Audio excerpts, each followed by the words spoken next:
In the wave of globalization, Europe once took solid steps forward. However, after 60 years of effort, today's Europe remains mired in internal disputes. From trade conflicts to policy disagreements, from economic recovery to housing cooperation, the contradictions among EU member states have intensified, making it difficult to find a foundation of consensus. What are the reasons behind the EU's inability to escape the quagmire of internal strife? In fact, three major reasons have led to this unresolved situation. The process of European unification can be traced back to deep reflections after World War II. At that time, Europe was ravaged by war, with its economy in shambles and society in turmoil. To prevent history from repeating itself, some visionary European politicians believed that only through deep cooperation and interdependence could lasting peace in Europe be achieved. Thus, the unification of Europe was, from the start, a politically motivated economic cooperation project. In 1951, the signing of the Treaty of the European Coal and Steel Community marked Europe's first step towards unification.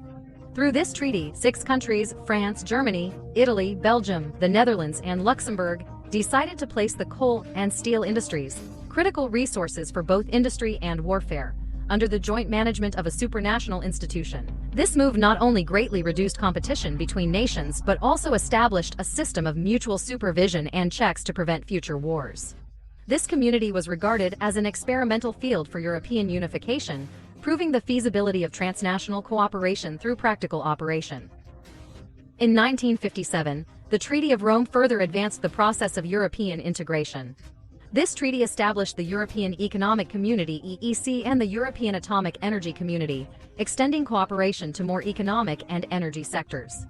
The goal of the EEC was to create a common market, removing tariffs and trade barriers among member states and enabling the free movement of goods, services, capital, and labor. This objective further strengthened economic ties among member states, boosting trade growth and prosperity within the region.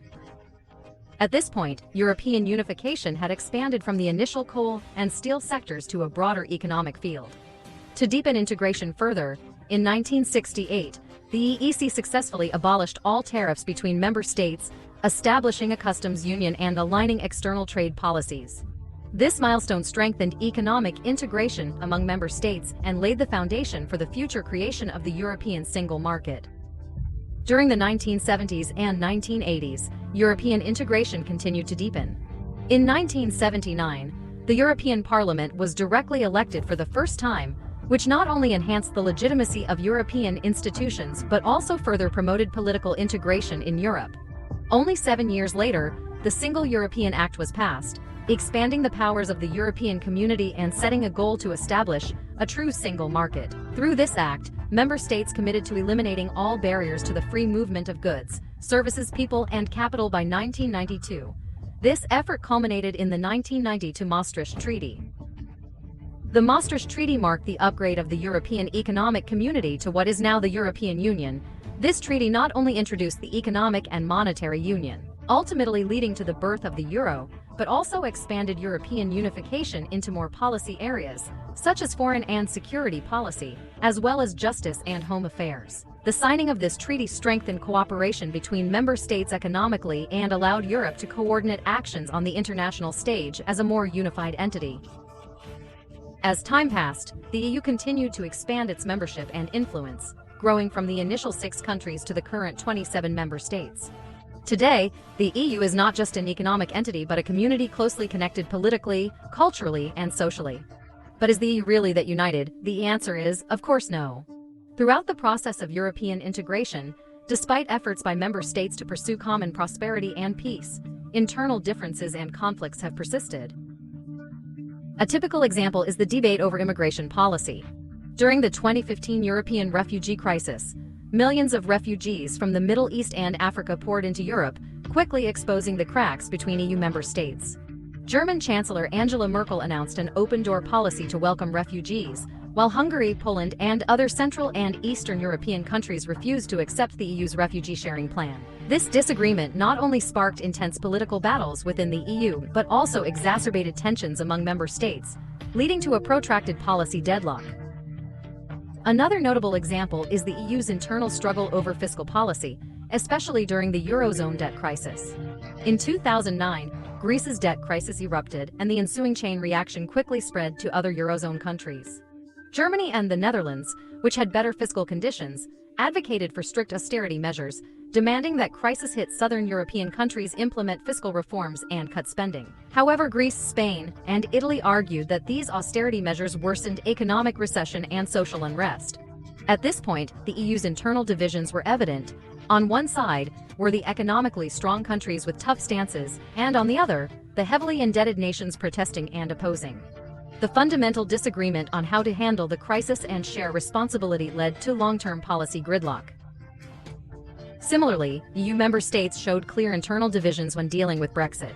In 2016, the UK voted to leave the EU, a decision that shocked all of Europe and sparked fierce debates among member states on how to respond to the issue. Major countries like France and Germany advocated a tough stance towards the UK to prevent other countries from following suit, while nations more dependent on trade with the UK, such as the Netherlands and Ireland, favored a softer approach to minimize economic impact.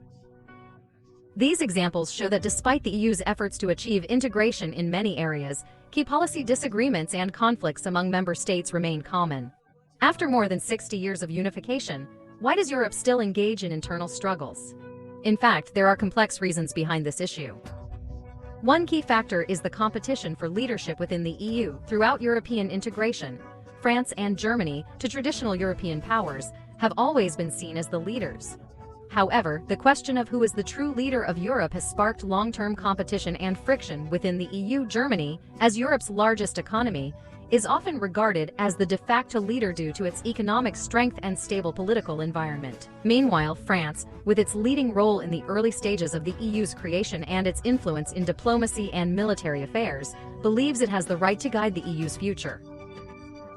This struggle is not just confined to the surface of diplomatic rhetoric.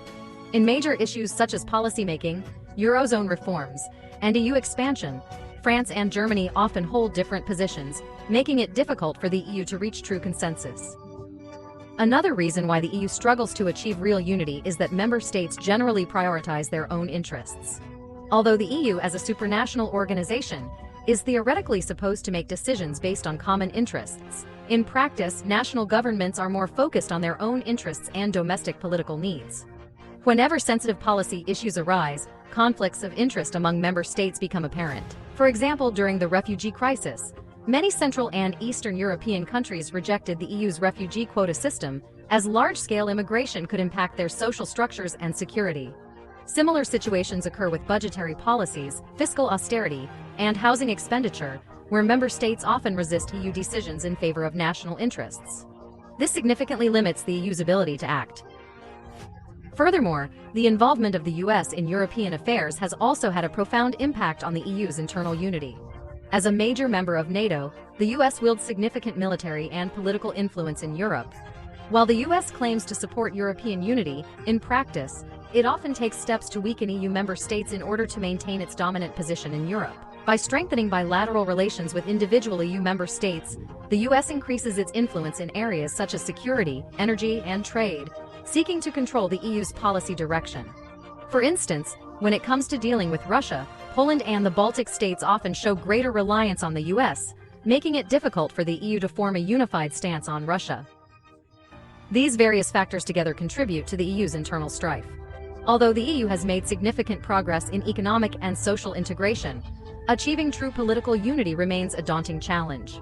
The competition for leadership between France and Germany, the unending disputes over national interests, and the interference of external powers all form the complex backdrop that makes it difficult for the EU to move towards real unification. Under such circumstances, finding balance in diversity and seeking consensus amidst differences has become an unavoidable challenge in the EU's future development.